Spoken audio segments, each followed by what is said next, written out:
Take a little walk to the edge of town and go across the track where the viaduct looms like a bird of doom as it shifts and cracks, where secrets lie in the border fires and the humming wires. Yeah, man, you know you're never coming back. Past the square, past the bridge, past the mills, past the stack. His shadow is cast wherever he stands. Stacks of green paper in his red right hand.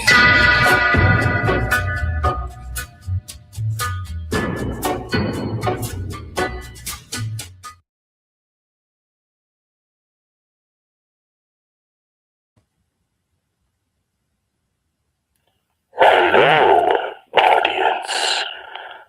Are you ready to burn it all down? Don't you know history repeats itself?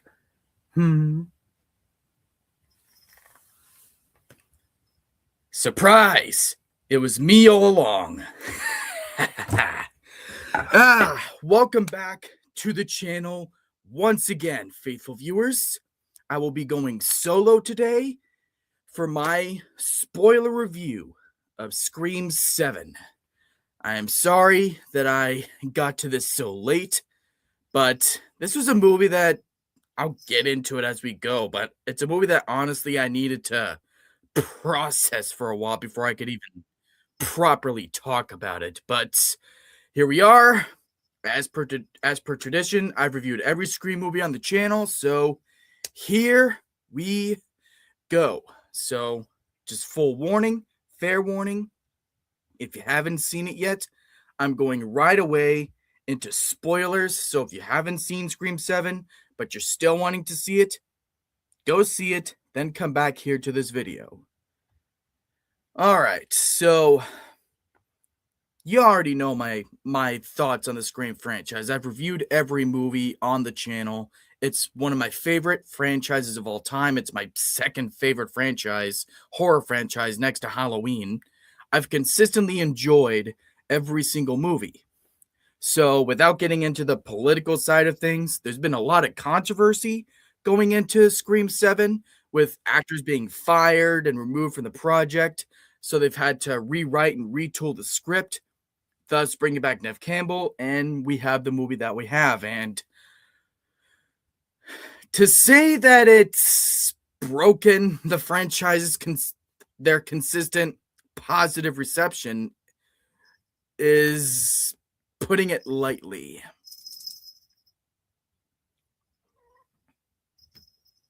Stu is actually alive and was the mastermind and the...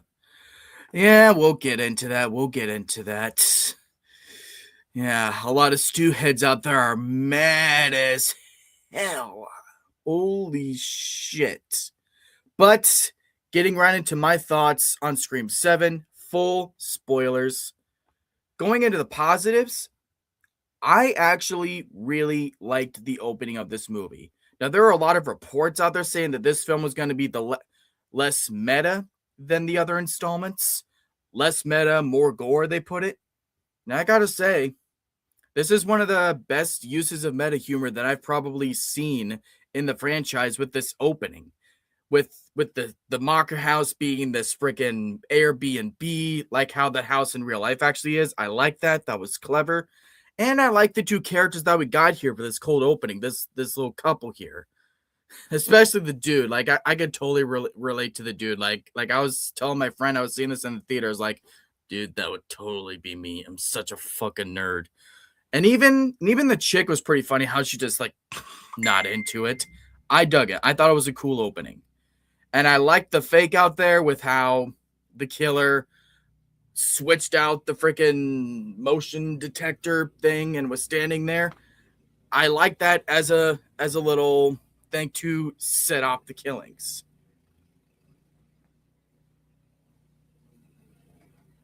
Yep. But yeah, I really liked the opening. It was one of the best of the series in my opinion, and it was a great way to set off the movie. Another thing, I really liked seeing Sidney Prescott in this phase of life. I liked seeing her as a mother. There's something about it to me that felt really full circle for her arc. Going from the victim who watched her mother die to now being a mother, protecting her family. That whole mama bear energy. I liked that. And I thought that she had great chemistry with the chick that was playing her daughter, Isabel May. I believe that's her name. I thought that she had a lot of fire to her, which was ironic given that one scene with the freaking school teacher's like, you're not like your mother. You need to show more. You should channel more of her grit and all that. Like, ironic given the third act of this movie. And I really liked her friend group. I thought that they were a fun set of characters. Even the ones who weren't in it as much as you probably thought they would be, like McKenna Grace. I thought she had a nice little role here, playing a diva but not diva. And I thought that Tatum's boyfriend was honestly really sweet. I really liked him. And I actually felt kind of horrible when he died, because I felt bad for the dude, because Sydney was like hounding on him the whole movie, like, you can't trust him. So I liked that dynamic. It made sense for her character given what she's went through in the past. And before the reveals, we'll get into the reveals, I liked the Ghostface performance in this movie. Some of the best kills and certainly some of the most gory kills in the series were in this movie. The stage kill, slicing the chick open, that was really cool. And especially when you realize the fucked up context behind it, the true crime dude getting his head impaled on the freaking beer dispenser thing. Not only a fucked up visual, but once you realize at the end that it was his own mother that killed him, that's some fucked up shit. And Matthew Lillard, despite how they actually end up going with this character by the end, I really liked Matthew Lillard's performance in this. It's limited how much we get to see of him, but I do like what they did here. I felt like he jumped right back into that character as though he never left. And honestly, per the clues that they were sprinkling throughout the first and middle acts of this movie, they had me convinced that maybe it actually could have been Stu. Like on the one hand, there's still that mystery there, like there's still some doubt there, but at the same time, I was like, maybe it's him. They're giving us some good clues, and this is where it's going to get controversial. as much as I understand why there's criticism for not only the reveals of who the killers are, but their motives, I actually really liked the reveals. Not Marco so much, the other asylum orderly dude. Like, he was definitely probably the most random Ghostface reveal of the series.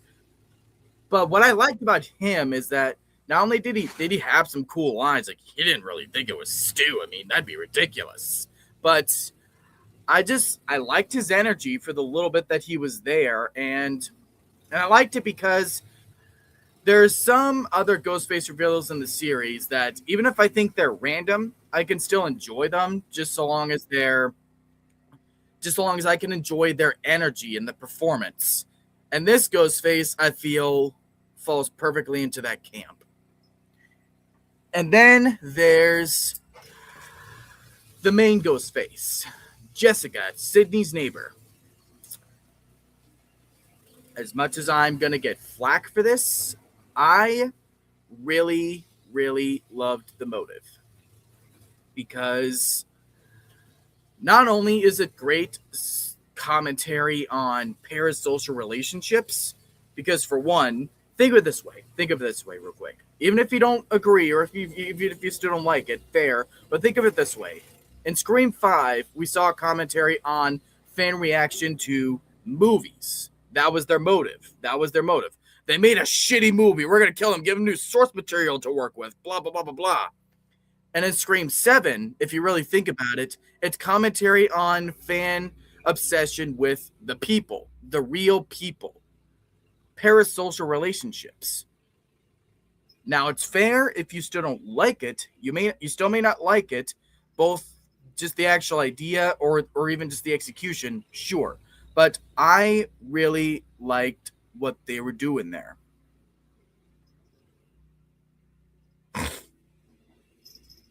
I mean, that's fair. People do that kind of shit in real life. Like, you don't like it, fair. I won't disagree with you. Because like I said, it's kind of like the whole Halloween Ends debacle, the way they marketed that movie. Much like with Halloween Ends, I can see why a lot of people would be pissed about this. A lot of those hardcore Stu fans who have been holding on to that hope that maybe he's alive, they'll bring to life that original idea that Scream 3 was originally going to be. Stu's alive. I get you. While on the one hand, I'm actually glad they didn't, because there's easily a way they could have fucked it up and broken the lore, because think about the plot holes that would have brought on. How is it that even if he wasn't all stabbed up the way he was, he had the freaking TV right on his face. So how would he have survived that? Plus, think of it this way, especially in this context, if they're going to bring him back now, 30 years later, how is it that no one would have known that he was alive, especially Sydney? Like, how is it that she would not know about it? Because I don't know about y'all, but if I was attacked the way that she was back in the day, I would want to know if one of my past tormentors were still alive and out there somewhere. Not to say there isn't a way that they could have totally made it work. Absolutely, because like I just alluded to, like the little clues they're dropping on. Oh, that's with the asylum or being, oh yeah, it's John Doe. He had amnesia in the early 90s and he just popped up here. Like okay, like I see what they're doing this. So if it really is Stu, maybe they'll actually have something. Totally could have worked. But at the same time, I still think this is the absolute best way they could have brought him back. Give people more Matthew Lillard while still maintaining the continuity of the franchise. But that's just me. So, really like the whole AI angle they were going for. But now, going back to Jessica's motive. Went on a total tangent there. My bad. But going back to Jessica's motive, I liked the parasocial relationship commentary because her whole motive was, I had an abusive husband and I read your book, Sydney, and it inspired me to kill my husband and all that. It's like, it actually kind of hit me personally because I don't like to get personal that much, but I've been abused in the past as a kid. Not by the family I have now. I'm adopted, but the point being, it kind of hit me on a personal level. Like it kind of hit close to home. So that was the whole kicker of why I had to watch this a second time. Honestly, I watched this twice on opening day because I didn't want to go into this review not knowing what to say. Because the first viewing, I didn't know what the hell to think of it. So I'm glad I got that clarity. Like I've seen it 3 times now. I went and saw it with a friend the other day. But point being, I also liked it per the angle of Sydney's character. I just wanted to show that there. I just wanted to show people that there's life for them after trauma. Like I loved that. I think they brought in some genuinely great ways to address her not being in Scream 6 in ways that felt organic and reasonable. Like this obviously wasn't the original Scream 7 we were going to get, but per the controversy, per the corner they found themselves in, they tried working the best with what they had. And while I understand all this is seen as desperate by some, because it could totally come off like that. Hell, I've heard some people calling this the rise of Skywalker of Scream films. I mean, fair enough. But I genuinely feel that it was a sincere effort to try and make this feel as organic as possible, despite it not being the original plan. But loved that they did that for Sydney's character. Loved it.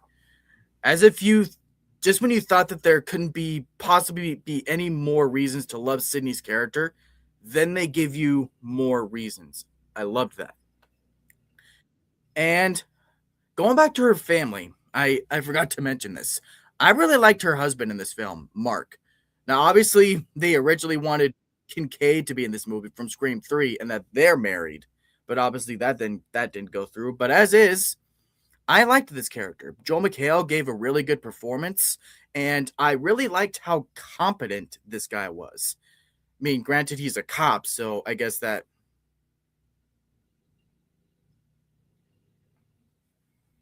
Well, I mean, that was some of the meta commentary they were going for. Ghostface attacks don't count unless you're there, Sid. Like that sounds like something the fans would say. It's not a Scream movie without Sydney. It's not a Ghostface scenario without Sydney. Which that's not how all fans are. I'm not painting you that way. I'm not painting the whole fandom that way. But you know, there are some assholes out there who are like that. So that I like that they went there in a meta angle also. But Mark's character, like I said, I liked how competent he was, how he could actually hold his own against Ghostface. I mean, yeah, he got stabbed and was put down later, but the fact that he could actually hold his own against the killers, I really liked that. He was competent, he could hold his own, and even in the third act, he was wounded, bleeding out, and all that. The fact that he still had a hand in getting Tatum free, cutting her legs free, and all that when she's tied up and shit. I loved those little angles. Like I loved this character. So loved her family in this movie. It was a great dynamic. And while there's some mixed angles to this, I also really liked Mindy, Chad, and Gail in this movie. I liked their dynamic working together. Was up. But yeah, I liked their dynamic. I liked that like this right here, like the fact that they brought some of the core four back. Because a lot of people were worried that Scream 7 is going to ignore 5 and 6. Like, those literally ignore 5 and 6. Like, Halloween 2018, this shit. Like, those characters didn't even matter. But that was another sincere effort, in my opinion, to make all this feel as organic as possible. And while it's something that was cut from the movie, granted, they did have an explanation to why freaking Sam and Tara weren't around. That they I guess Gail explains to Sydney that Sam and Tara went into witness protection or whatever it's called, and Gail promised them that she would look after Mindy and Chad. Which, granted, you could say, oh, they were a part of it, so they should have been in witness protection also. But granted, I still like that. It shows some humanity to Gale's character that I feel was sort of lacking in 6. I mean, there's something else that Gale does in this movie that I'll go into in the negatives, but as of now, really like them. I like that Mindy still has that itch to explain the rules, rule out the suspects. And I like that scene where they've been through this 2 times now. So they're like, yeah, we got to find a way out of here. We're like, the lights are off in this restaurant. So we know what's going to happen. I like that. That was smart. And what I really liked about Gale's character is how they finally properly addressed how she feels after Dewey dying. Not only does she have nerve damage after being attacked in the 6th film, but I like that bit where, while it's a negative for me, where bringing up Sydney's kids in the interview, I like that bit where she's like, what if I had brought up Dewey on live television in front of you? And she's like, then I would have just said I'm fine. That's what I tell myself like 500 times a day. Like, I liked that. Like this is the kind of shit I wanted from Gale in 6. So this was a nice way to not ignore what had come before, but a way to still kind of fix some certain things that they may have fumbled a little bit in 6. My man. Sorry I'm late. So. Oh, no, you're good. You're good. I'm just going through my positives, finishing up my review. So yeah. While there's some mixed aspects to how they're used also, really liked Mindy, Chad, and Gale in this movie. But now we go on to the mixed. Now my first mixed is the usage of the police force in this film. It would have been a negative if not for some elements in the opening, but do you find it weird how a lot of sequences in this movie where Ghostface is popping up, the cops are just nowhere to be found? It's fine in the opening at first because, you know, the cops show up at the school when the chick gets sliced open and shit. They're there, and then they go to Sydney's house and check everywhere. So it seems like cool. They're going to be a huge presence in this movie. But then after that, those two moments, they're just nowhere. Like, I know they said that the town was going on lockdown in this film, but even then, through that little montage with Red Right Hand playing, you see the cops are patrolling the streets and all that. So where the fuck were they throughout the rest of this movie? Like, am I right? So it would have been a full negative, but they had those few moments in the beginning, so I was cool with that. But then they just disappear as though this part of Indiana just doesn't have a police force, apparently. They must have been on break. Like in the bit in the Scary Movie 6 trailer, like, bitch, we on break.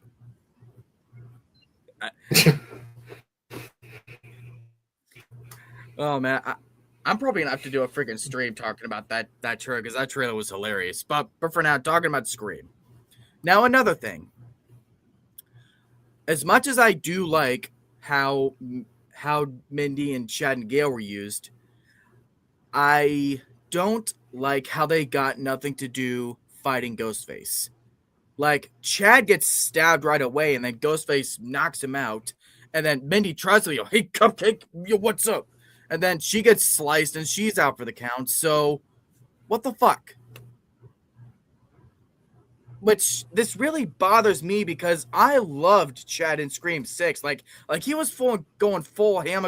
Small for the camera, motherfucker. Like, he actually held his own against Ghostface. He was a badass. Like, am I wrong? So yeah. I don't know what the point was for that, for them to, like, have nothing to do. But yeah, that's pretty much it. Now, going on to the negatives. Now, as much as I am mainly positive on how Gale was used in this film, 2 things do bring it down. For one, for as much as it did give us that moment with how she finally addressed how she feels since losing Dewey and all that, I don't like the context being that she's interviewing Sydney finally after 30 years, and knowing that her family is in danger, she still brings up her kids on live television. Knowing that Ghostface is watching, potentially Stu. You see what I'm saying? Mm-hmm. Yep. Gail, now see, I wouldn't have a problem with this with Gail and Scream 1 because there hasn't been that long history with them set up yet. So yeah, as much as she'd be a bitch for doing in the first film, I could buy her doing that in the first film, like per se. You know what I mean? But by now, everything her and Sydney have been through together, she should know better. So yeah. And plus, now legit answer this for me, Rob. Where the fuck was she in the third act? I don't know. She had to go to a night. She had to meet with someone at a nightclub. I don't know. Yeah. Now I understand it's tricky because they're wanting this to be a very personal confrontation for Sydney. So I can understand how it maybe feel off with Gail being there, but even then, it's like I don't understand, and it's an easy fix too. There's a bunch of ways you could have fixed that, and hell, it's something a bunch of people have brought up too. Where as much as I love Sydney in this film, all you had to do instead of running miles and miles down to your little coffee shop, just go back in real quick, ask Gail for the keys, and then you'd get there a lot faster with your vehicle. That's exactly what Filmmaster Adam said in his review. Oh, so it wasn't just me. Okay. But yeah, like so those two bits with Gail, I thought was kind of weird. Now, going back to the Ghostface reveals. I like these Ghostface reveals. I don't love them. They're not among the best of the series to me, and how we'll get to that here in a little bit with the tier list. But as much as I do find entertainment in Marco's presence with some of the lines and just the humor that he has, I don't like when these Scream movies take out one of the Ghostface killers right away just to leave one of them for Sydney or whoever to fight. I didn't like it in Scream 6, and I didn't like it on Scream 4. I give it a pass because that's actually part of Jill's plan, killing Charlie. What the media wants is a sole survivor. So she was double crossing. So I didn't mind it there with the other Ghostface being taken out. But here, I think it's the worst offender of come on, man. Because in the first couple of Scream movies, even if she wasn't fighting them both at once, she still fought both Billy and Stu. She fought both Mickey and Mrs. Loomis. So I'm sick of these Scream movies doing that. Especially in this instance, show how much of a badass Sydney is. Have her fight both of these motherfuckers. So I thought it was a total waste of Ethan Embry's talent, because he's a talented motherfucker, man. But yeah, those are pretty much my big issues with the film. And yes, my negative is not the usage of Stu Macher. As I mentioned earlier, I actually do like that it was all AI and whatnot, and I liked the little bit that Matthew Lillard had in the movie, because, I mean, come on. Even if you didn't like the movie, it's Matthew Lillard. Now, Matthew Lillard is practically he's entertaining in any movie, I'll say this: I don't like the live-action Scooby-Doo movies or the two Five Nights at Freddy's movies, but he's still entertaining. He's still entertaining in those movies. Yeah, and you can pretty much say that he stole this. He stole a lot of this movie too, which I do think he did. Yeah. I kind of wish that we got to see him more, but I mean, I get that he's supposed to be dead, but what can you do? Yeah, so that's why I like the balance there. We get more Matthew Lillard, but still keeping the franchise's dignity and continuity. They didn't polarize the Skywalker, or at least in the specific aspect of literally bringing a dead character back to life. So you still got one up. I mean, I don't. If they did, like, for God forbid, if they did this in Scream 8, where they backtracked on it and just said, "Oh yeah, Stu was alive the whole time." How do you get stabbed and have a TV? I was bringing fall that on up earlier. and Like, yeah, TV fall on your head. You know, how and do you not only survive that, shit? and not only that, but the plot holes, like, especially in this instance, if you're gonna bring it back now and 30 years have passed, how is it that no one, especially Sydney, do not know about it, that he's alive? Exactly.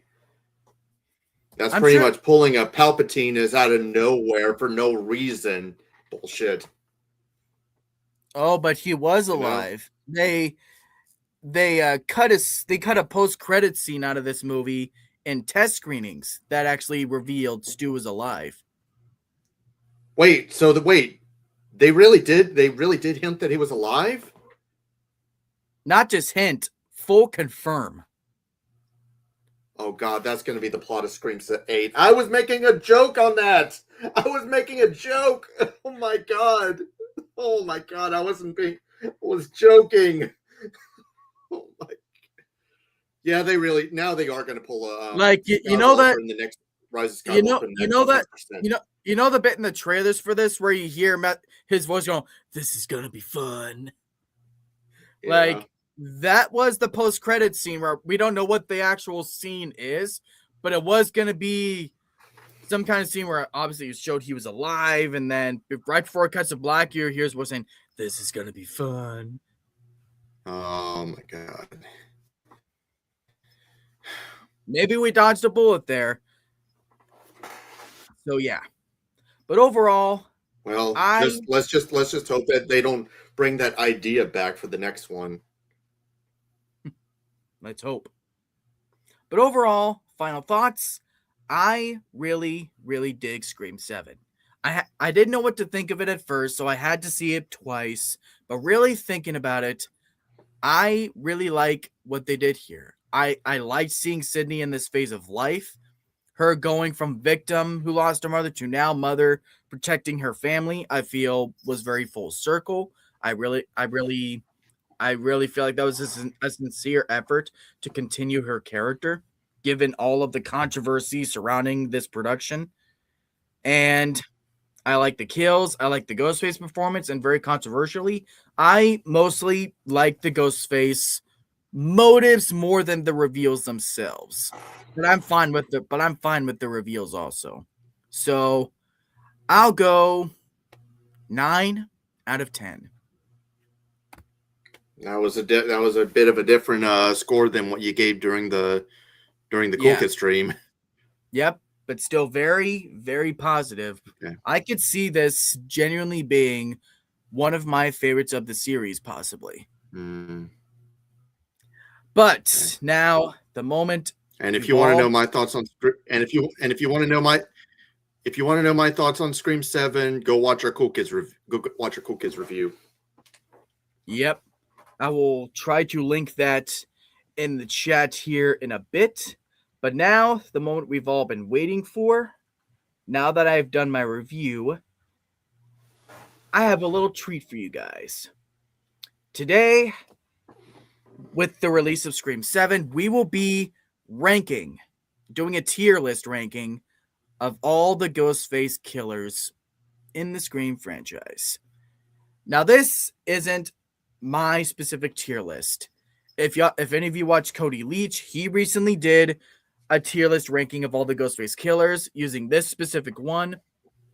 So shout out to Cody Leach for these awesome little titles here. So we have in the top spot Ghostface. Pretty much all the ones we consider the best in the franchise.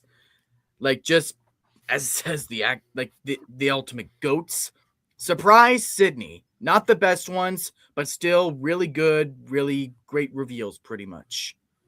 Peer pressure. Ones that they're all right. Like they're still good, but we don't hate them. Knife Dropper, where they're not good, but they're just not the worst. Then Wrong Number goes to the ones we consider the absolute worst of the franchise. Now, what we're going to do is we're actually both going to debate on each one and agree on where each one will go in the list. Now, these ones are not in order of the movies, they're a random assortment. So, starting off with our first one, we have Detective Bailey from Scream 6, the main of the three Ghostfaces. Thoughts on this guy? I'm honestly kind of wishing I had rewatched the movies before this. I mean, I think he's all right. I think he's all right. I mean, Yeah. he was probably one of the ones that I expected. That was the least obvious out of terms of the ones from Scream 7 or Scream 6. Yeah. I mean, I probably would more say he was like peer pressure. So, but then again, that's Yeah. just me. What would you say? I would go with peer pressure. Like, my issue that I've come to have with Scream 6 is with the reveals is my issue isn't really who is revealed to be the ghost faces, like these people being the killers. It's just the motive and how repetitive is of Scream 2. Yeah, I So, gotcha. like a lot of people thought he went too cartoony with his performance, like once he was revealed, but I don't know. I mean, I personally didn't find it to be any more or less cartoony than some of the ghost faces in the past have went, and certainly some of the ones in the future. So, yeah, I'll agree. I'll put him in peer pressure. Plus, I am a big fan of Okay. Dermot Mulroney. I think he was, I think he's an underrated actor. All right, Mickey, the the lapdog from Scream 2. Me personally, I think he's one of the goats. I love this character. I thought I already really enjoyed his character before the reveal, but I liked his motive, or you could even say lack of motive. I'm gonna blame the movies. I'm gonna be in court, get the best lawyers, all that. That's But honestly because I mean I do like his reveal and it didn't seem that obvious for him. yeah, Um, I don't but find I it to be think a I guess disappointing the reveal at all. reason why I wouldn't put it the reason I wouldn't put it at Goatface was because would probably be because like yeah he wants like his motive is he wants to blame the movies. There Mhm. has to be controversy kind of thing. But although I would still Because I probably more say surprise Sydney. So, yeah, but that's just like me. because and plus there was at least sort of build up, or at least alluding to, if anything, Yeah. in the beginning of the movie, where they talk about it in the film class, is like, oh, please, you cannot blame movies for the acts of people, all that. So then for him to have that, like that's good build up. So yep, he's a goat face to me, but I will definitely meet in the middle, and I'll put him in surprise We'll Sydney. put him like high surprise Sydney, Hell maybe yeah, low goat faced. pretty much, yeah. All right. Oh man, this will be an interesting one. Amber from Scream 5, the crazy bitch, Oh, as one of my friends calls her, the one who killed Dewey. I was gonna say Honora because Mikey Yeah, that Madison. too. I still need to see that movie. I've heard a lot of good things about it, Oh, it's but real. yeah, Honora is really good. I think it's like on Hulu or something. I can't remember. I'm gonna have to But check it out. But yep, we have Amber Freeman from Scream 5. Me the personally, performance wise, I think it's so I would put it in surprise Sydney, but there is the logistics of with her height and all that. Would she realistically actually be able to that overtake someone like Dewey that's and on cut him the way she that's did? honestly the problem I would have was just the fact that this chick she was able to take down Dewey. Really. Yeah, because like her performance and her presence, I think, is great. Like, I think it's really entertaining her going ham the way she is in the third act.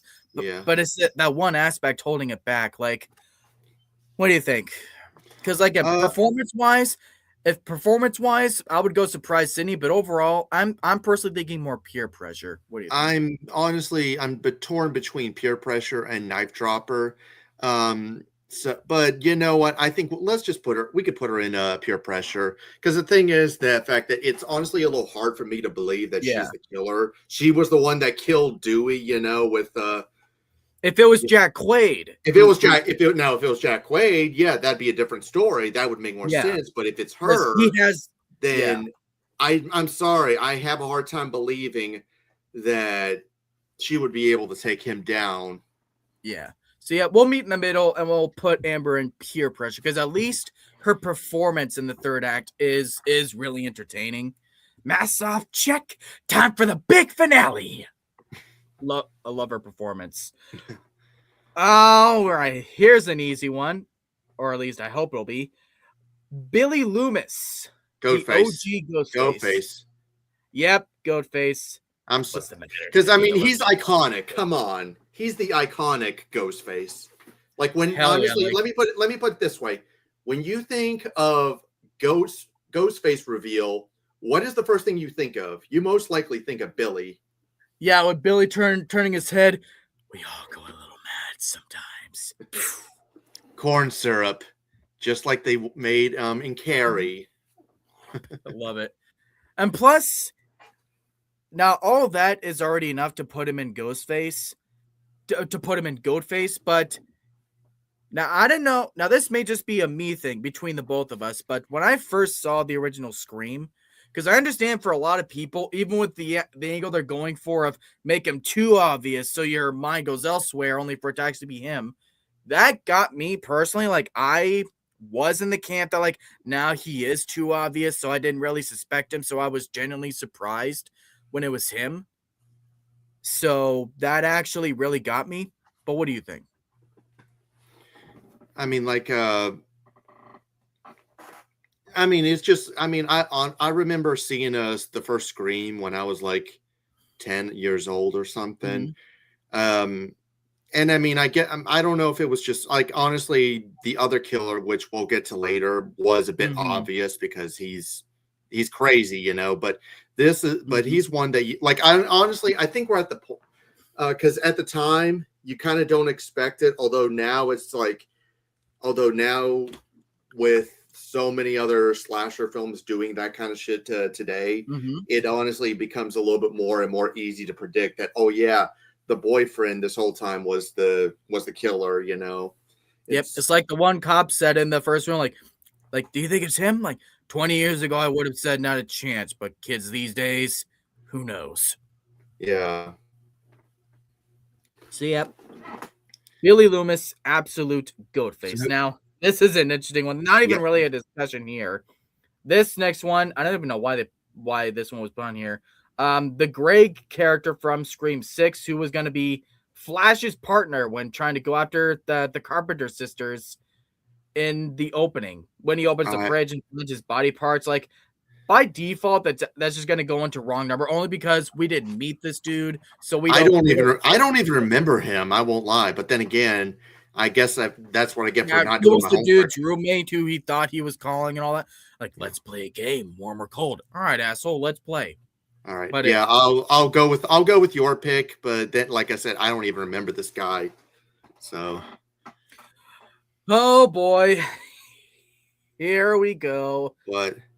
Jessica Bowden from Scream 7, my God. The main mastermind. Oh my God. Sydney's neighbor. She was inspired by reading Sydney's book Out of Darkness to kill her abusive husband. And think of it, because when Lucas died in the bar, head impaled on the thing, that was her, killed by his own mother.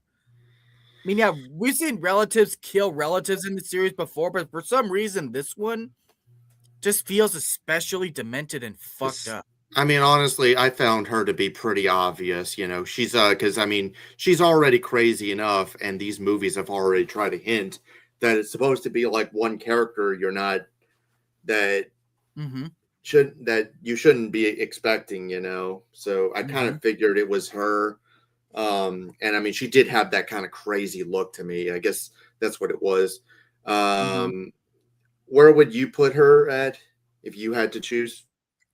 Well, as far as the reveal goes, it's definitely underwhelming. So maybe low peer pressure. But what saves it for me is that I genuinely like the reveal. Like I do like the commentary on parasocial relationships. Cause like I alluded to earlier, Scream 5 was about fan obsession and reaction to the movies. So that was their whole killer motive. And in this film, Mhm. whether or not you actually like the execution, which is fair, this Scream 7 was going for the whole idea of fan obsession with the actual people, celebrities, and But all because even but even then, that's but the whole even reveal but here. even then, five had already explored that, so that's really nothing new. And you Yeah. know what her motive is, because a friend of ours just said that her motive is the same as another killer, well, which we'll get to later. So honestly, Um, if it were up to me, I I would feel put like her in I feel like there's an aspect that's being totally overlooked as far as it's not just so she wants to be the new Sydney. Like the whole reason she wants to kill Sydney is to traumatize her daughter, like Sydney yeah, was in the exactly. past. Restart the cycle, which I'm actually gonna bring this up because my theory for Scream 7 was was that the whole killer's motive was gonna be to end the Ghostface killings. That so long as Mm, Sydney is alive and any of her next of kin are alive, there'll always be ghost faces, which means innocent people will die. So if we kill you and all your next of kin, that puts an end to it all, which bring a double meaning to the line in the trailer. I'm gonna burn it all down. gotcha. Yeah. So for me, if it was basically a reverse of my motive, Mm, and instead of ending the cycle, she wanted to restart it with her daughter. I yeah. think there's a what do you think about that specific layer? I think there is something to that I I think mean, people do overlook. I get that. I get that. Mhm. It's just like I said, it's just like I found it to be just a bit obvious, and just the fact that Like she's I just totally get it. Like crazy kind of thing. You know, yeah, she's and then let's talk about her performance. honestly, If we had to go only off of performance, where would you say it falls? her performance. Yeah, I I mean, like to probably because peer pressure. Probably. I like to consider all aspects of it with it. Oh, I gotcha. Yeah, I mean, I guess if I had to go with her performance alone, not necessarily the character or the Hmm. motive, I Yeah. mean, it's fine. So I maybe peer Yeah, pressure, I would say, with her I mean, she is performance. a good she has proven to be a good actor. Actually, she's been great in a bunch of stuff. But Yeah. What else was the actress in, if you don't mind me asking? I can't remember. I know I've seen her a bunch of shit, so I don't know why I'm blanking on it. It'll probably come to me later, but like I said, I totally get why, Okay. especially the ones that were so that's it's gonna be it's gonna be stew for so I can understand why it's underwhelming. Totally. And even taking the stew stuff out of it, just as a reveal, I can understand why I wouldn't because she wasn't in the movie as much. She was in it more than the other guy was, Yeah, she but was. still, Yeah, I will give it that. She was in the movie more than uh the other killer, Marco. which we'll get to again. We'll get to later. Yeah, but it's so tricky because I I agree that the motive itself is underwhelming, but then because I actually genuinely really like the motive, because I want to go low surprise Sydney, but would you be willing to meet in the and totally and now and I'll totally leave it to you. Would you be willing to meet in the middle ground and go low peer pressure? um I'll may, put her in knife dropper if that's where you're thinking, but what do you because think about I'm thinking between I think a appropriate one we would either be like low peer pressure or upper knife dropper. I so you know, let's go ahead and you know what, let's go ahead and put her in um you know what, I'll be nice. I'll say low peer pressure. I'll all be right. nice. It was close to being knife dropper. Even I was Yeah. willing to put it there too. Yeah, because Ah, honestly, I was kind of torn on its own. I would have torn between like low knife dropper or wrong number. So Now we have Quinn from Scream 6, in my opinion, the best of the three Ghostfaces. probably so. Yeah. Now, because what I like about, because I know it's also, because on the one hand, it's certainly a detriment to the film because once she's out of it, she isn't in the rest of it because we think she's dead. So I can see how there could be some plot holes in that reveal, but still, it's also effective because we think she's dead, only for it to be her. And that's the one aspect of the killer reveals that I buy because he's a cop, so he would be able to say, "Oh, I was able to be first on the scene and put a fake body in there and all that." Like that's the aspect one of the more aspects I buy the most because he's a cop. So I think she's the best of the three Ghostfaces in Scream 6. And out of all the ones where they're going ham with their performance, I think she was the scariest also. Yeah. What do you think? I mean, if I know the one thing about her is just the fact that, oh yeah, if you don't see the kid in a Scream movie, if you don't see the kill happen on screen, then it doesn't mean that they're automatically dead, regardless of what the movie tells you. Yeah, You this know? is what the original just- Scream handled better because we at least what we thought we saw was Billy being stabbed and all that bleeding and all that. So that worked. That was effective. But here it's just off screen we hear her being attacked, so that works less. Yeah. So on a performance level and the whole angle, if we thought she was dead, like holy shit, it was her, I'd want to go low surprise Sydney, but like with all these three, as much as I like their performances and I don't even mind that it's them that's a Ghostface, it's how repetitive the motive is that's going to hold all three of these killers back. Because even Detective Bailey, depending on what else the motive could have been, I would have been willing to put in surprise Sydney, but I don't know. I'm personally thinking low peer pressure for Quinn. What do you think? I probably would maybe put her. I'll say this. I'll put her above Jessica. I'll say that, but I don't know if I would go any higher than peer pressure. Yeah, same. Because again, I like the performance. I think she's the scariest of the three, like legitimately. But you just needed a different motive. A different motive could have really saved this movie, which is already still a good movie. Yeah, but I'm sure we'd agree is that the movie's still really good, but the motive, how repetitive is, really tanks it. Mm-hmm. So who's next? Flash Thompson from, I actually don't remember what the actual character's name, but Flash Thompson from the opening of Scream 6. We get the mask off early. Now I see something red.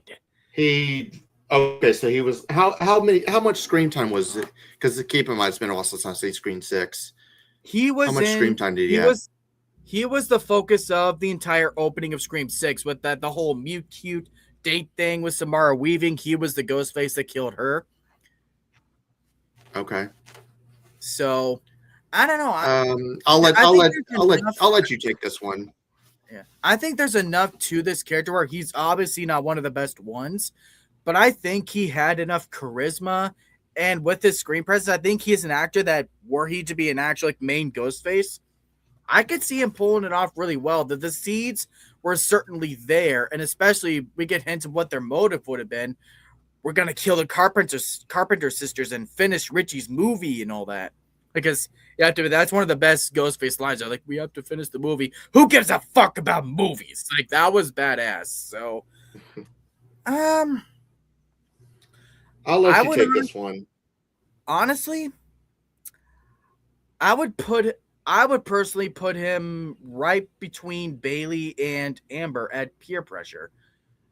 Because much as I don't like that their motives are repetitive in Scream 6, I'm still more entertained by Dermot Mulroney because obviously he had more screen time. But what do you think? Peer pressure? Peer pressure is fine. I mean, like I said, it's been a while since I've seen Scream 6, so Yeah. All right. Another one of my personal favorites, Jill, the mastermind in Scream 4. Me personally, Ghostface. I would have said Ghostface. Maybe like a notch below Billy because Billy's too Yeah. iconic, you know. But I would say she was probably the best one since Billy, at least. So, Oh, hell yeah, I totally agree. Love like th- and like and any issues you could say you have with Scream 4, which is valid.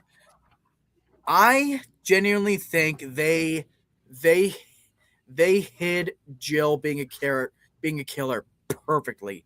I did not once yeah, I agree. suspect her because I didn't because either.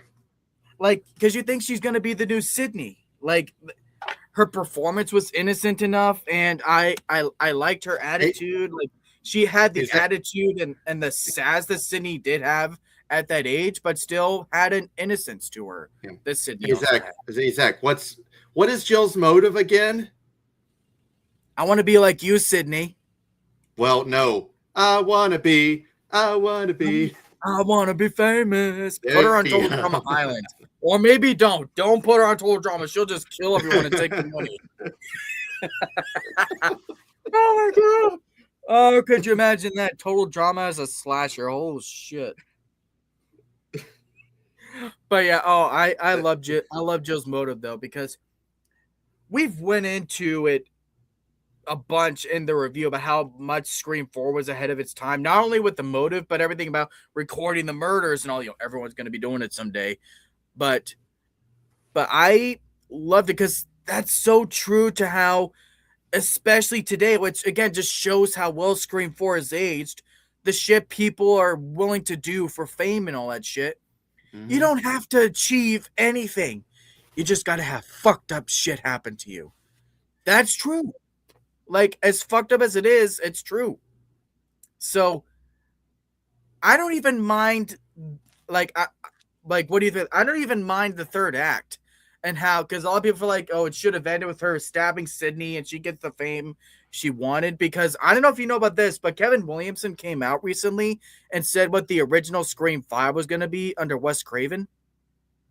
Yeah. It was going to be that before they ended up coming up with the ending at the hospital and Jill gets found out, Jill was actually going to win. And Sydney, she was going to survive her wounds, but she was going to have amnesia. She wouldn't have remembered what had happened. So Jill would Oh. have won. She would have had everything she wanted, the fame of surviving a Ghostface attack. But then she gets a Ghostface after her who knows what she did, inspired all off of I Know What You Did Last Summer, which, in my opinion, could have been better than the actual I Know What You Did Last Summer, if you ask me. And Dewey would have died in this one too, because apparently Dewey was going to be one of the first of the characters to figure out that what Jill had did, and she was going to kill him to cover her tracks. So either way, Dewey would have only made it to the fifth movie. Man, that's sad. What do you think about all that? Would that have been a better Scream 5? Maybe. Yeah.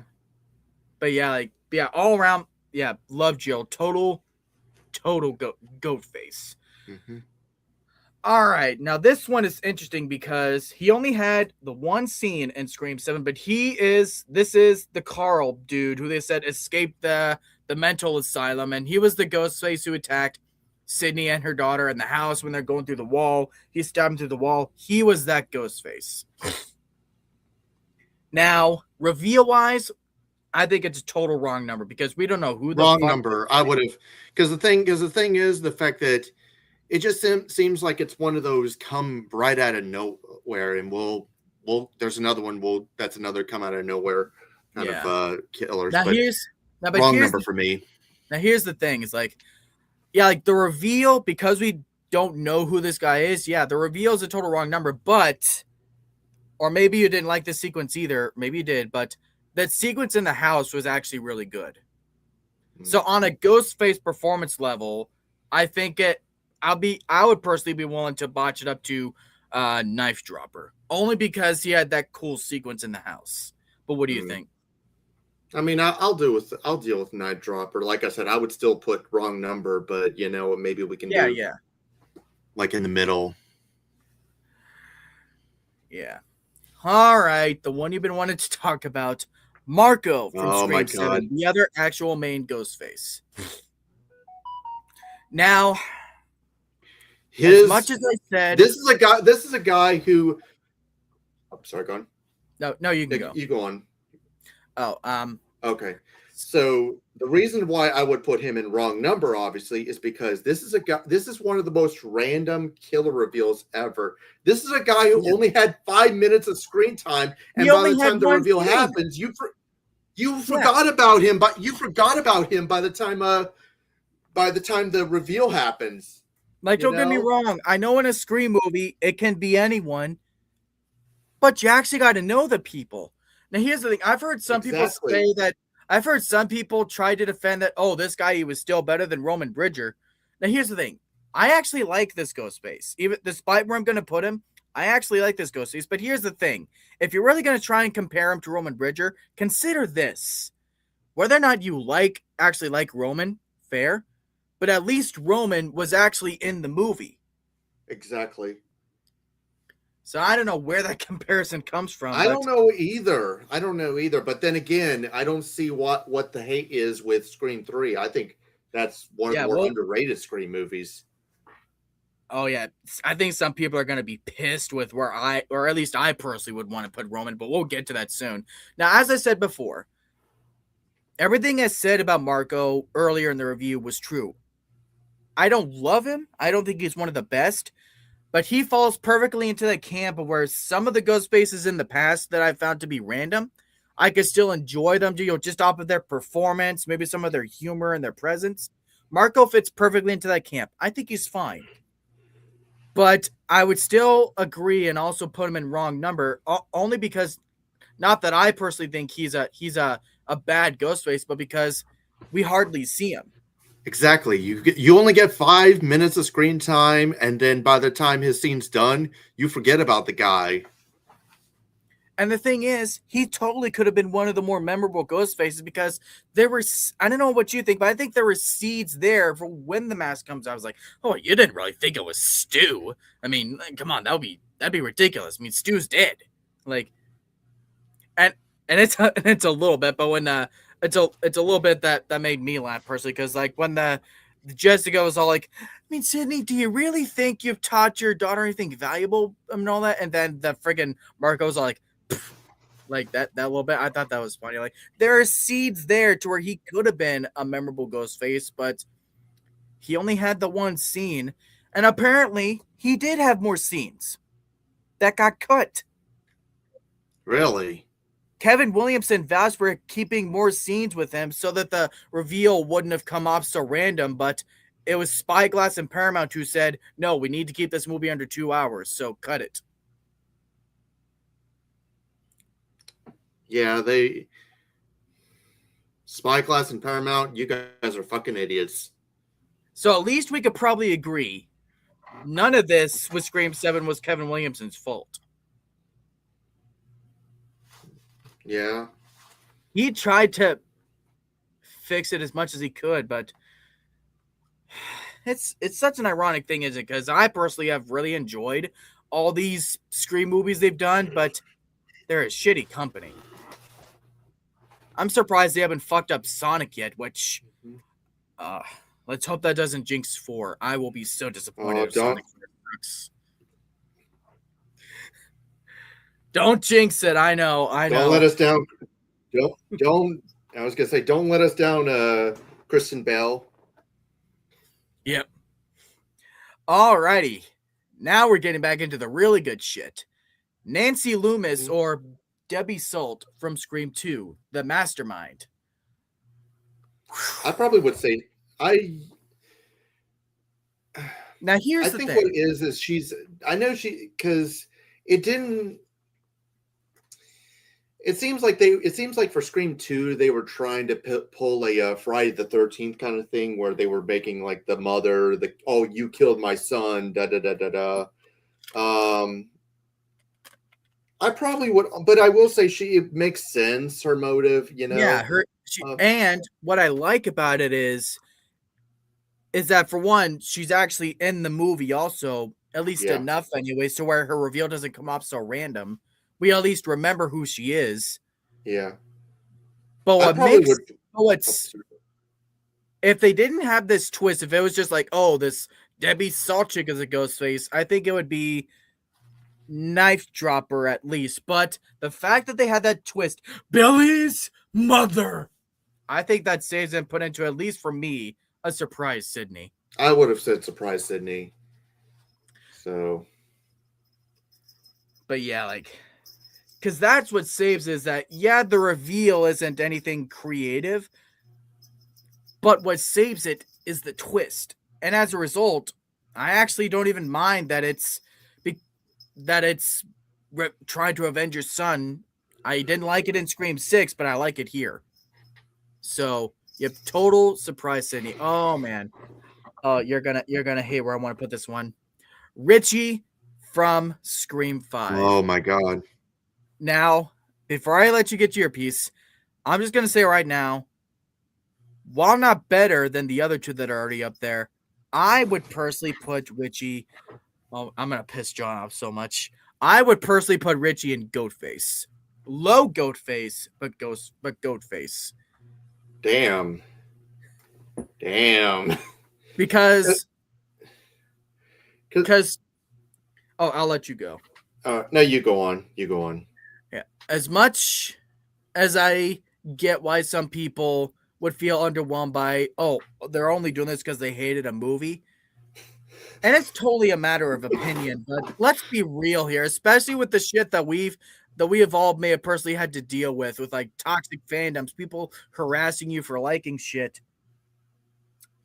There are people out there like this. Hell, here's why I would put it. Here's why I would personally put Richie Goatface. I used to be like one of these people. Maybe not one of the worst, but I used to be all restore the Snyderverse, fuck anyone else trying to do DC as far as being a fan of something. Like, I used to be one of these types of people. But then I woke up. So I maybe more than it, maybe out of anyone could really see this. Like, and plus it's just as relevant to Scream 4 in my opinion. I just give this 10 years, like Scream 4's had like 10 years to age. I think Scream 5's motivations and their commentary is going to age just as well. But that's just me. Rob? I probably, honestly, I would have said peer pressure for him. So we might be able to meet in the middle and do a surprise Sydney. And the Yeah. reason for that is because, yeah, I do understand where you're coming from, because there are like there's a lot of fans that are absolutely crazy, you know. Even for some of the fan bases that I'm in, there are a lot of insane Yeah. anime fans, you know. Like, I remember like where these group of fans that were a fan of Neon Genesis Evangelion, Mm-hmm. they hated how it ended. So the original creator of Evangelion pretty much made a movie where all the characters died as a way to say "fuck you." Mm-hmm. You know, this is what you get for tormenting me about how much you hated that ending. So, Yeah, and plus, um, talking about this franchise too, with how they've always had, the stab movies and all that, our movies, but like what our movies are, their movies are, in their in universe. Like, I'm surprised they ain't done this sooner. Like, hey, the newest stab movie. I think that's perfect. Like, I think that was a perfect way to still acknowledge how that they've always, like how we have the Scream movies, they have the stab movies and all that. I think that was great. So that was a great way to still acknowledge stab. So yeah, I'll meet in the middle. I'll put him low surprise, Sydney. yeah, They just laugh at us, and why? Because we love something. We're just a fucking joke to them. How can fandom be toxic? It's about love. I love Richie, man. He's awesome. And plus, it's Jack Quaid, man. Like, I really hope he doesn't disappoint in The Boys. Plus, I just hope that final season. I still need to catch up on. I need to catch up on the latest season of The Boys. I've been kind of lazy, so but. Mm-hmm. All right. The one I've oddly enough been wanting to talk the most about, Roman Bridger, the only killer in Scream 3, the only sole Ghostface. Mm-hmm. I personally would put him in Surprise Sydney. I would have said the same. I would have said the. I'll be honest with you. I kind of would have said the same thing. I think he's underrated. So underrated. Like, I understand that there's plot holes with how could he have done it all on his own, especially when you factor in that there were supposed to be 2 killers in Scream 3. But as is, I mean, not just the fact that he's the only Ghostface, but I don't mind the whole angle of how, taking it back to the beginning, he was the one who started all of this and gave Billy and Stu planted the seeds for them to kill Sydney's mother. I like that. Because they were alluding to in the beginning of the movie that whoever this killer is, it's going to be all about going back to the beginning and figuring out stuff that you didn't know or that you thought wasn't true and all that. So I like this. And plus, I really like Scott Foley's performance. Like,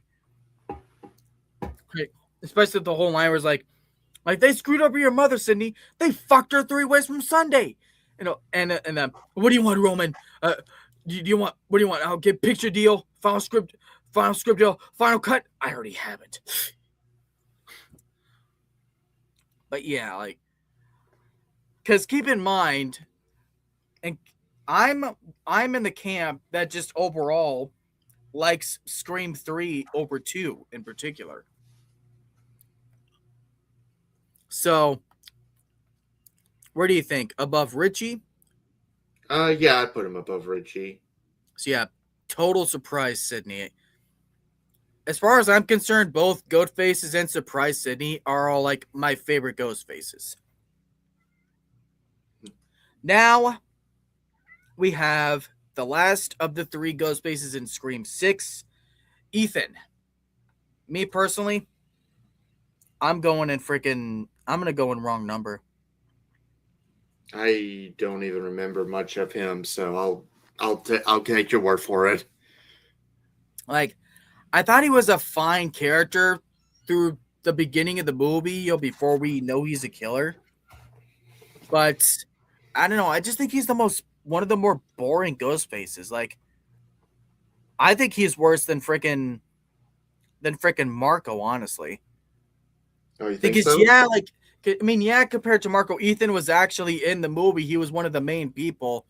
But once the mask is off, it's like it just felt like all the meat on the bone with the motivations all went to Bailey and to Quinn, as far as the ones you're wanting to avenge Richie and all that. And he just feels like third wheel, like no actual personal motivations of his own for like why he would also agree to do this whole family killing spree. It just feels like he's there. Yeah. He has like only one line that I like, where he's all like, "You see, it's not enough to just kill someone anymore. You gotta assassinate their character first," which that's true. That's a lot of the angle in Scream 6 I wish would have been their killer motivations in the first place. Because you know how in Scream 6, a lot of people, Sam's character is getting a lot of hate. Everyone thinks she's actually the killer. She was the mastermind. Richie was framed and all that. That's what I would have had the killer's motivations be in Scream 6.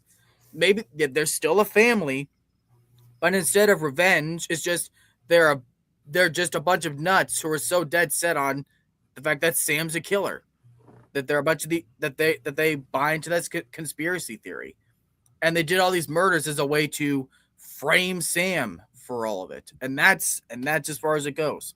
Wouldn't that have been so much better? Yeah, I probably would say so too. Yeah. Because that was the movie's whole commentary, is about conspiracy theories subverting expectations. There's a motive right there that thematically ties into all of that. But as is, like, he's not horrible, and his performance certainly isn't horrible, but I don't know. It's just he's just No, the most no, he's just the most bland of the three Ghostfaces in that film, in my opinion. Would you agree? I got you. No, yeah. Like, I don't hate him. Like, he's certainly, and I certainly don't hate the actor. I mean, he's great in the Avatar movies, but yeah, he's just one of my least favorites. All right. This will be an interesting one to talk about because I oddly enough don't see a lot of people talk about this guy. Charlie Walker, Jill's accomplice in Scream 4. I'll let you take this one again. I would personally go surprise Sydney for two reasons. For one, I thought him being the killer was hidden equally as perfectly as Jill was. And two, I liked that it was pretty much if Randy was a killer. Because he's the movie nerd of the film, or at least the other one next to Kirby. But they're pretty much painting him overall to be like the new Randy of the group and all that, of these new characters. So I really like this because we all love Randy. Who doesn't love Randy? He's one of the best characters in the series. So taking a character like that and making him the killer, Gotcha. I really liked it. And as I mentioned before, I'm as much as I don't like when the other like tag along ghost faces are just offed right away and then the main characters fight the main one. I didn't mind it so much in this film because I know it's going back to Jill, but because I get it was all part of Jill's plan because like she wants to be like Sydney in every aspect, even down to that she's always the sole survivor pretty much. So yeah, I really dug Charlie. So I would personally put him at the low end of surprise Sydney. Okay. All right, now there's one we can both talk about. This one's easy. Stu Mocker. I mean, I'll say this. Mm-hmm. Yes, the killer was obvious because he's great because if you see the movie, he's nuts. His little the way he was talking at the video store. It's obvious who he is. But with that being said, I would still put him in Ghostface because just like with Billy, he's iconic.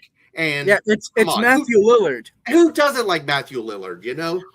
Watch a few movies, take a few notes. It was fun. Hey, Zach. Hey, I'm gonna go grab a beer. You want one? Oh yeah, sure. I'll be right back. Oh no! Big no. You see, you break the rules and you die. All right, I'll see you in the kitchen with a knife. But yeah, I personally, now here's the thing. I can see where you're coming from with how he's obvious as a killer. But going back to how effective I thought Billy's reveal was, because the angle they're obviously going for, right, is that make it that he'd be the too obvious pick. He's too obvious because of how kind of creepy he is. So it would be too obvious that it was him. Mm-hmm. So your eyes are meant to go other places, and you're still shocked when it's Billy at the end. Now, keep in mind, this was, at the time, it was a big twist. And holy shit, there's two of them. It wasn't just one. So that's the only reason Stu surprised me, because once the mask was off and, it's Billy, I thought, this is the killer. So I wasn't expecting to. That's the thing we got to remember is that this was the first movie. We weren't even thinking about the fact that, there's two killers. We expect that now. But think about it at the time, how freaking mind-blowing that was. There's two of them. He has a partner. That's why Stu still surprised me. Only the fact that he's also in on it. Yeah. Yeah. Oh man, But I mean, aside from, sorry, go on. It just makes you wish that make the movie longer only so we can get more of Matthew Lillard going crazy at the end. It was Matthew Lillard actually was one of the few bright spots of Scream 7, in my opinion. Oh yeah, dude, he stole a lot of that movie. Your daughter broke curfew. She's a bad bitch. I'm gonna punish her. That was my favorite line he had. Oh, and also where he's like, "It's showtime, bitch." So good. But yeah, it's Stu Macher. Like, it doesn't even need to be he's said. Like, iconic. He's iconic. you know what? Like, I'm actually gonna put him right at the top because I don't know about you, but he's my personal favorite Ghostface killer. Like, Billy's overall like the most iconic, but Stu is just my favorite. Like, I what no, about I you? gotcha. I gotcha. Who's your favorite if you had to pick? Like, out of I all mean, of them? I probably would say like I would say the first one would be Billy would be the first one, Jill would be the second, and I guess Stu, even though it was Yeah, like I said, it was obvious, but then again, it's Matthew Lillard having a ball, and he's iconic. So yeah. Like, wow. Like, Matthew Lillard, you're a national treasure.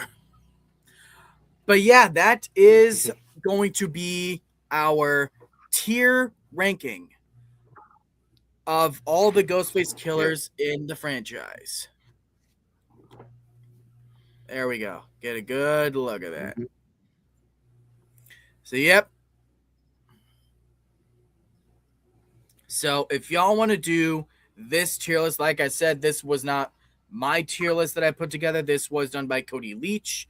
So, if you wanna do this, like or if you want to do a tier list, like just comment in the chat or comment down below who your top favorites are. And if you are going to do this tier list, be sure to tag Cody Leach. He's an awesome YouTuber, awesome guy. He's one of the best in the biz. So, Mhm. and also go subscribe to our channel, The Cool Kids Reviews. Yeah. We all collab. We No, have some glad fun. We chew the we're. fat. We I make know some what. good shit. Yeah, and for the cool kids, our next review, I think Rome said that like either Monday or Wednesday he would. They're going to do a review of The Bride. I'm not going to be able to make it because of my work schedule, and then the following weekend is going to be our Oscar stream. So Yeah. we usually I do. won't. It's something we usually do every year. You know, we on Saturday night Mhm. before the Oscars we do like a predictions discussion, and then Sunday we actually do have a watch party. So Yeah. I personally probably won't make it to the Bride review just because it's not because I've heard the negative buzz and all that, but it's just not one I had any.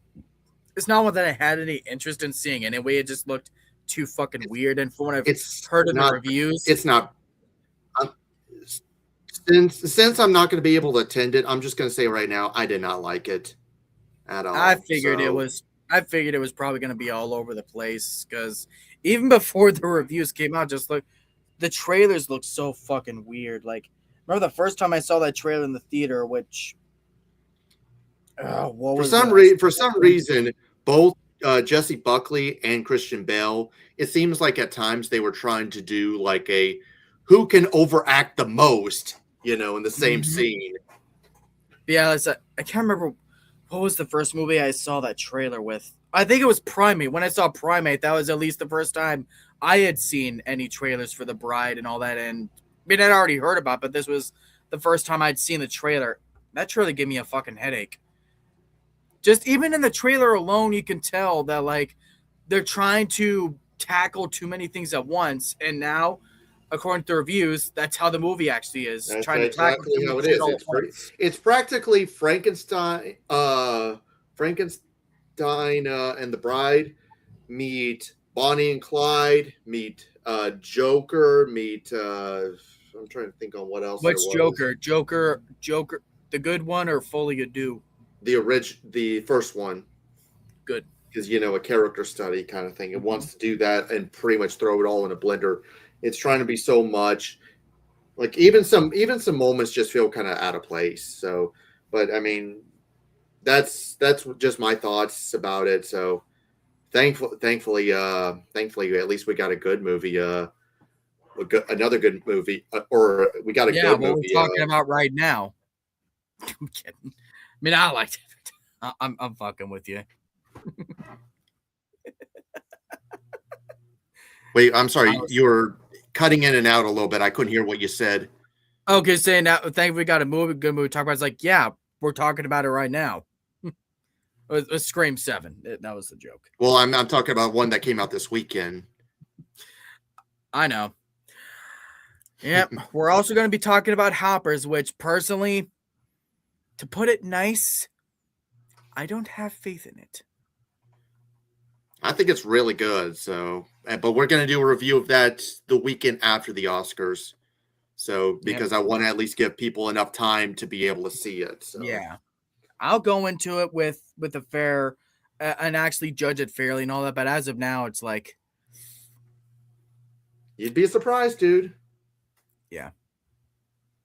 Yep. I mean, hey, if I'm going into Hoppers judging it fairly, I think Toy Story 5 deserves a chance too.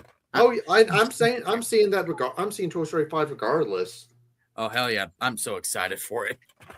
But yeah, that, ladies and gentlemen, was not only my review of Scream 7, but also our tier list ranking for all of the Ghostface killers to date. Comment down below who your favorites are. Subscribe to all the channels we just mentioned. We all make good shit. We're all good friends, and we just go and chew the fat. So join me next time for when we talk about Toy Story 2 here in actually a couple of weeks. The next review in my series leading up to the release of Toy Story 5. Can't wait to do it because for the longest time when we just had the 3, Toy Story 2 was always my favorite one. So, yep. Like and subscribe if you're finding my channel for the first time. And comment below if you want to see more. And we will see you next time. See you guys.